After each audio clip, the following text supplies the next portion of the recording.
Գյուրջան Կասկադ, հասանելի բնակարաններ 65 ամիս մարման ժամկետով։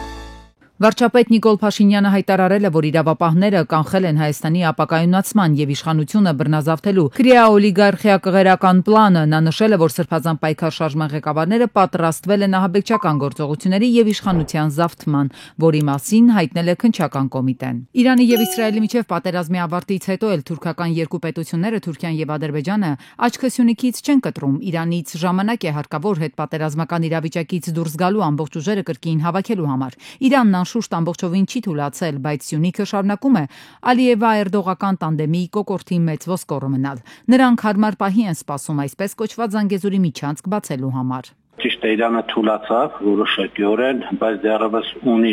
այն հզորությունը, որ կարողանում է պահել Սյունիքը։ Դեռևս հարմար պահը չի եկել, որտեղ Իրանը չի թուլացել այնքան, որ կարողանան ուժով ճեղել բացել այդ սահմանը։ Իրանի դիրքավորումը տարածաշրջանում շատ ազդեցություն ունի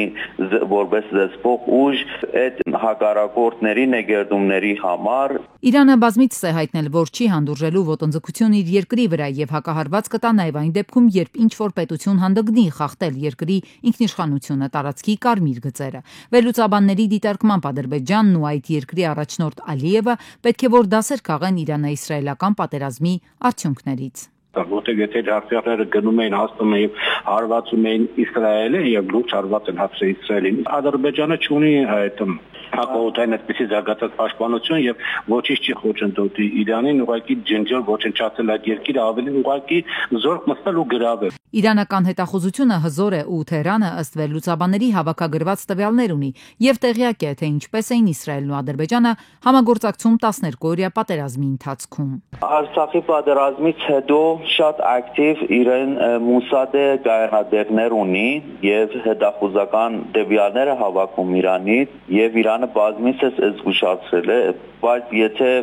լայնազավալ պատերազմ լինի Ադրբեջանի տարածքներ էլ այդ իսրայելական հետախուզական գետերը կամ ռազմաբազայի ինչ որ լինի այնտեղ ռազմական գոյությունը այնտեղ Իրանի համար օրինական թիրախ է դառնալու։ Տելեգրամի որոշ ալիքներ գրում են, որ աթեիստների մի մասը Իրանին հարվածել է հենց Արցախի օկուպացված տարածքներում գտնվող իսրայելական ռազմական ուրեմն գետերից։ Իրանական քաղաքագիտական համայնքը եւս ի դեպ խոսում է այն մասին, որ Ադրբեջանում տեղակայված բազաներ կան, որոնք պատկանում են Իրանի թշնամի պետություններին։ Այդ մասին սոցիալական ցանցերում գրել են նաեւ իրանցի քաղաքագետները եւ հնարավոր համարել, որ Իրանը կարող է հարձակվել նաեւ Ադրբեջանում տեղակայված Իրանի համար թշնամի պետությունների բազաների վրա։ Ինչպես մենք այդ պատերազմի շրջանակում տեսանք, Իրանը անգամ Կատար, որ շատ լավ հարաբերություն ուներ Կատարի հետ, Միացյալ Նահանգների ռազմաբազա Կատարում ինքը հերթիրագործեց։ Պատերազմի վերջին օրերին Իրանը հարձակվեց Կատարում տեղակայված Ամերիկայի ամենամեծ ռազմաբազայի վրա։ Թավրիզի Աշուր կորպուսի գերագույն առաջնորդի ներկայացուցիչը հայտարարել է, որ Իրանը կարող է հարձակվել նաև Քուրդիստանում, Ադրբեջանում եւ Արևմտյան Ասիայում տեղակայված Իրանի թշնամի երկրների բազաների վրա։ Սամվել Կարապետյանը հայտարարություն է տարածել, քննադատելով ներկա իշխանություններին։ Նրա խոսքով իշխանություններին հաջողվել է երկիրը բաժանել սևերի եւ սպիտակների, իսկ հերոսները, գեներալները, գիտնականներն ու գործարարները հայտվել են սևերի շարքում։ Նա նշել է, որ գործարարների դեմ հարուցվել են անօրինական քրեական գործեր, մարդիկ հալածվել են, հեռացել երկրից, որոշներն էլ դարձել են քաղբանտարկյալներ։ Կարապետյանը նշել է, որ հասարակությունը պառակտվել է, բայց վստահ է, որ շուտով այդ պառակտման վերջը գալու է։ Երկրի համար սրտացավ, անհանգիստ, աշխատատեղ ու բարիք ստեղծող մարդիկ դարձել են քաղբանտարկյալներ, ճաշակելով կալանավայրերի, խցերի քաղցրությունը։ Հարգանքի արժանացած տարբեր մարդիկ իրենց ընտանիքների հետ հալածվեցին, ստիպված լինելով լքել իրենց հայրենիքը կամ չվերադառնալ։ Շատերին անձամբ եմ ճանաչում եւ նման վիճակում հայտնված անձանց անունները կարելի է երկար թվարկել։ Հաջողվեց բոլորին հանել բոլորի դեմ։ Քաղաքական ուժերը սկսեցին պայքարել միմյանց դեմ, մի կողմ թողնելով գլխավոր չարիքը։ Սակայն ժամանակն ասում է իր խոսքը եւ անում իր գործը։ Սևերը սկսեցին սպիտակել, իսկ սպիտակները, որոնք այժմ ժողովրդի մեջ փոքրամասնություն են, վստահ են, որ կարճ ժամանակ հետո բոլորի համար շոշափելիորեն կմնան ընդամենը մի փոքրիկ խմբակ։ Չնայած նույնիսկ դա է ինձ ցավ պատճառում, քանի որ բաժանումներից, պառակտումներից սկսվեց մեր ամենադժվար շրջափուլը։ Շուտով միասին վերջ ենք տալու պառակտմանը, պայքարելու ենք։ Ազգային դաշնային ծառայությունը հրապարակել է Հայաստան տեղափոխելու համար Ալ-Ռոսա ընկերությունից մաքսանենգ ճանապարհով չմշակված ադամանդներ գողացող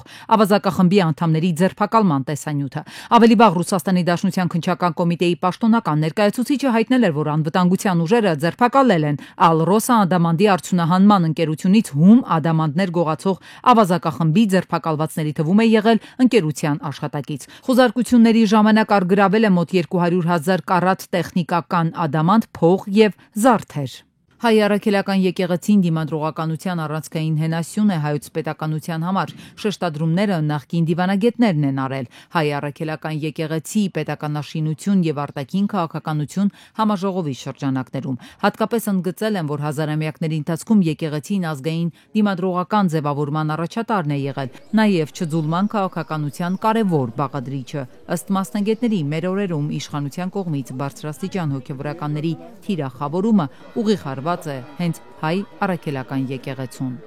Սա ոչ թե ինչ-որ մեկ անձի տվյալ պահի քմահաճույք է,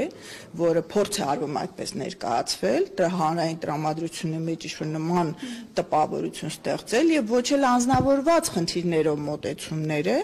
այլ ունի հստակ նպատակ ազգի ինքնության ոչնչացման ուղղված եւ նրա դիմադրողականության ջախջախմանը ուղղված։ Սա ուղղակի ուղղված է հենց բուն կառույցին, բուն ինստիտուտին, հայ ինքնության հետ ուղղակիորեն կապված կամ հայ ինքնության երաշխավոր հանդիսացող կառույցին։ Այդ ամեն ինչը թույլատնելու, դիմադրողականությունը իջեցնելու եւ ընդհանրապես այնպես անելու, որ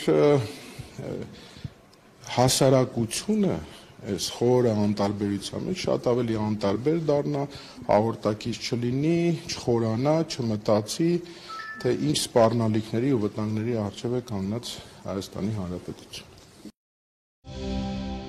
Իրանի օդային տարածքը բաց է Թեհրանից եւ դեպի Թեհրան միջազգային չվերթների համար։ Ավելի վաղ իրանական իշխանությունները հայտարարել էին իրենց օդային տարածքի փակման մասին Իսրայելի հարվածների պատճառով եւ այն մի քանի անգամ երկարաձգվել էր։ Հունիսի 25-ի առավոտյան Իսրայելի իշխանությունները հանել են պատերազմի հետ կապված սահմանափակումների մեծ մասը քաղաքացիական բնակչության համար։ Իրանի նախագահ Մասուդ Փեզեշքյանը հայտարարել է, որ հրադադարի հաստատումից հետո երկիրը պատրաստ է վերադառնալ նորմալ կյանքի։ Ռուսաստանը ակտիվ կապի մեջ է Հայաստանի հետ, մասնավորապես Սամվել Կարապետյանի ձերբակալության հարցով։ Մոսկվան ընդգծում է, որ Հայաստանի ներքին գործերն են հեղաշրջման փորձի կանխումը եւ աջակցում է օրենքի գերակայությանը, երկրի կայունությունն ու բարեկամական հարաբերությունների պահպանումը։ Ռուսաստանը հույս է հայտնում, որ տարածաշրջանում նոր սրացումներ չեն լինի եւ պատրաստ է աջակցել խաղաղության պայմանագրի ստորագրմանը Հայաստանի եւ Ադրբեջանի միջև։ Ամերիկայի Միացյալ Նահանգների պետքարտուղար Մարկո Ռուբիոն հայտարարել է, որ Իրանը այժմ շատ ավելի հեռու է միջուկային զենք ունենալուց,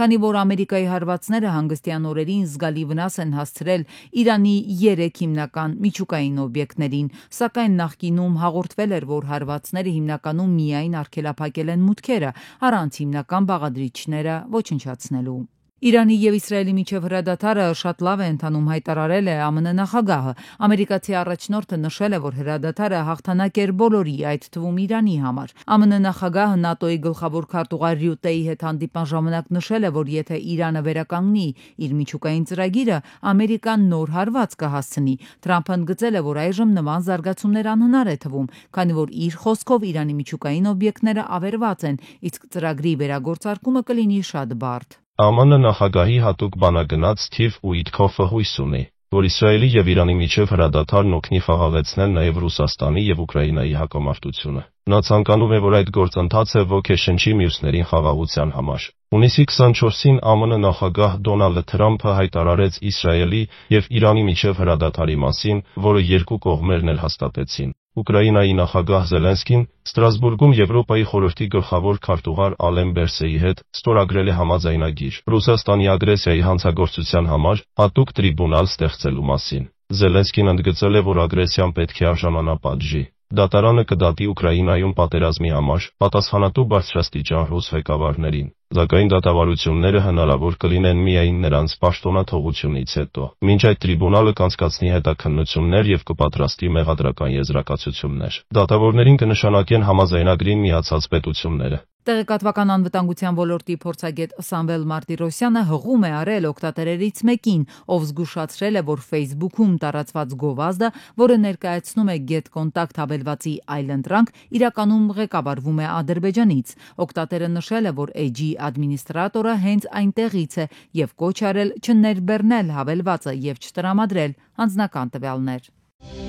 Չեն կարողանում երեխաներին հայտագրել ծնողները պետական դպրոցներում 3 առավոտից համակարգը խափանվել է ու չի դիմացել ծանրաբեռնվածությանը։ Միաժամանակ հազարավոր ծնողներ են փորձել հայտ.mis.am կայքով գրանցել առաջին դասարանցիներին իրենց նախընտրած լավագույն կամ պարզապես ամենամոտ դպրոցներում։ Զայրանում դժգոհում են մայրերը, համակարգի խափանման պատճառով պահանջված դպրոցների տեղերը արագ լրացել են, գրանցումը չեն հասցրել, իրավիճակին համարժեք ուշադրություն եւ լուծում են խնդրում։ Անթեթ ռեֆրեշ եմ անում, հնետես ինչեր ա գրում։ Պատկերացնես, հեսա կբացի ու տեղերը լրիվ փակ։ Ուղիղ 4-5 րոպե այդպես խափանված մնաց համակարգը, ընդհանրապես հնարավոր չէ որևէ գործողություն կատարել։ Բացվելուց հետո անմիջապես նշվեց, որ տվյալ դպրոցում, որ ես նախընտրում եմ, բոլոր տեղերը փակված են, լրացված են։ Այսինքն, եթե մի ծնող իր հարազատների օգնությամբ, ընկերների օգնությամբ մոտ 10 հոգի կարողանում է նույն բալիկյանը լրացնել եւ 10 հոգուց մեկն է ստացվում, եթե ես նստել եմ համակարգչի դեմ մենակ կամ երկուսով, ենթադրենք, մեզ մոտ չի ստացվում։ Դպրոցի ընտրությամբ չի խախտվում երեխայի կրթության իրավունքը, ծնողը կարող է երեխային համայնքի մեկ այլ դպրոց ուղարկել, վստահեցնում է կրթական տեխնոլոգիաների ազգային կենտրոնի տնօրենը, պնդում, կայքն անխափան աշխատել ու աշխատում է այս պահին որևէ խնդիր չկա։ Առաջին 3 րոպեի ընթացքում եղել է ծանրաբեռնվածություն, բայց խափանում չի եղել կայքի։ Ծանրաբեռնվածությունը բոլոր մասնակիցների համար է եւ այդտեղ որևէ բան անել հնարավոր չէ։ Այսինքն եթե նույնիսկ ծանրաբեռնվածություն չլիներ, մեկը կհասցներ ծնողներից, մյուսը չէր հասցնի։ Կրթության իրավունքի հետ կապված որևէ խնդիր որպես այդպեսին չկա։ Այ եթե այդ դպրոցում կոնկրետ չի հասել, մեկ այլ մոտակայքի դպրոցում կարող է հայտարարել։ Համակարգը իսկապես որոշակի անհարմարություններ ստեղծում է ծնողների համար, ասում է ոլորտի փորձագետը։ Նկատում այս խնդիրը չի լուծվի այնքան ժամանակ, քանի դեռ մեր երկրում դպրոցները համաչափ զարգացած չեն։ Շատ երկրներում մարդիկ ուղղակի իրենց երեխային ուղարկում են իրենց բակի դպրոցը, որովհետև դպրոցների միջև տարբերությունները շատ մեծ չեն եւ պետությունը քիչ թե շատ նույն մակարդակի կրթություն բոլոր պետական դպրոցներում ապահովում է։ Սրա արդյունքում իհարկե շատ ծնողների համար ստեղծում են անհարմարություններ, օրինակ այսօր մի ծնող ինձ ասում էր, որ ստիպված է երեխային ուղարկել մի դպրոց, որը կիսափուլ վիճակում է։ Համակարգը ինձ հուշեց, ընտրեց իմ փոխարեն այն դպրոցը, որտեղ ազատ տեղ կա։ Ստացվեց ոչ թե ես եմ ընտրում, այլ համակարգն է իմ փոխարեն առաջարկել այն դպրոցը, որտեղ ազատ տեղ կա համայնքում։ Խաչատրյանը կրթական գերատեսչությանը հորդորում է մոնիթորինգ անցկացնել ու աջակցել առավել քիչ պահանջարկ ունեցող դպրոցներին։ Նախարարությունը պետք է նայել, որ դպրոցներն են, որ հեշտությամբ հավաքում են աշակերտներ եւ փորձի են մյուս դպրոցներին աջակցել ինչ-որ ձևերով, որպեսզի հավասարակշռություն առաջացնի։ Տեսեք, մենք ունենք դեպք, որ նույն կոմպակտ թաղամասում կա 2 դպրոց, մեկը կատարյալ վերանորոգված է, մյուսը շենքային վատ պայմաններում է։ Հիմա բարձր է, որ ստեղ մենք այս 2 դպրոցներին դնում ենք անհավասար վիճակում։ Մինչև հանրապետությունում բոլոր դպրոցները չապահովեն համարժեք պայմաններ ու որակյալ կրթություն, ծնողների պայքարը երեխային լավ դպրոցում տեղավորելու համար շարունակվելու է։ Մասնագետը վստահ է, խնդրի լուծումը ոչ միայն տեխնիկական համակարգի կատարելագործումն է, այլ նաև կրթական համակարգի միջավայրային եւ բովանդակային հավասարակշռումը։ Հունիսի 21-ին Երևանի Շերամի փողոցում գտնվող հյուրանոցային համալիրում հայտնաբերվել եւ ձերբակալվել է սպանության փորձի եւ ապօրինի զենք կրելու մեղադրանքով հետախուզվող 34-ամյա տղամարդը։ Նա հետախուզվում էր հունիսի 17-ից։ Ձերբակալության պահին նրա գտնվելու վայրում հայտնաբերվել է Մակարով տեսակի ատրճանակ։ Տղամարդը տեղափոխվել է Երևան քաղաքի ոստիկանության վարչություն եւ ներկայացվել է համապատասխան քննչական մարմին։ Նախաքննությունը շարունակվում է։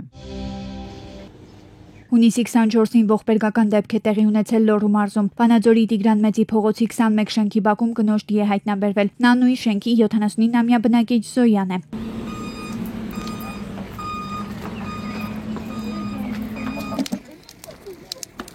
Հունիսի 24-ին Արագածոտնի մարզում արտակարգ դեպք է տեղի ունեցել Քուչհակապարան ճանապարհին հրդեհ է բռնկվել կամազի թափքում, որտեղ եղել է մոտ 30 մեղվի փեթակ։ Վարորդը կրակը նկատելուն պես բարձրացրել է թափքը, որպեսզի մեղվի փեթակները թափվեն, մեքենան էլ չբռնկվի։ Մինչև դեպքի վայր կժամանեին փրկարարության ապարանի շրջփրկարարական ջոկատի փրկարարները քաղաքացիների իրենց ուժերով են պայքարել կրակի դեմ։ Հրշեջներն ամբողջությամբ մարել են այն։